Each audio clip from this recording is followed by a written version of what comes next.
ასეთ დღეებში, როცა ვახშმის მომზადებისთვის ბევრი დრო არ მაქვს, ეს კერძი, რასაც ამ ვიდეოში გიზიარებთ, არის ხოლმე ჩემი გამოსავალი მთავარია სახლში მომეპოვებოდეს ტომატ პასტა.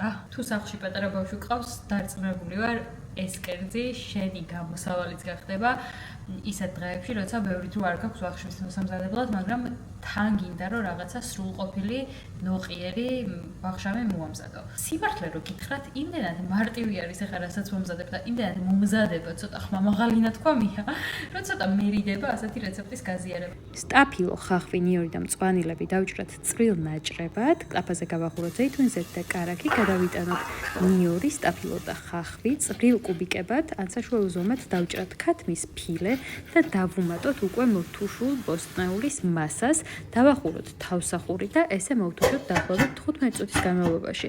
ამის შემდეგ ვუმატებთ ტომატ პასტას, მე ტომატ პასტის დაცლის შემდეგ ნახევარ კილოს ვავსებ წყლით და იმავე ქილიდან ვუმატებ, დავუმატოთ ასევე მარილი, მწვანილი და არ დავახუროთ თავსახური, ისე წამოვადუღოთ დაახლოებით კიდევ 10 წუთის განმავლობაში მაქსიმუმ.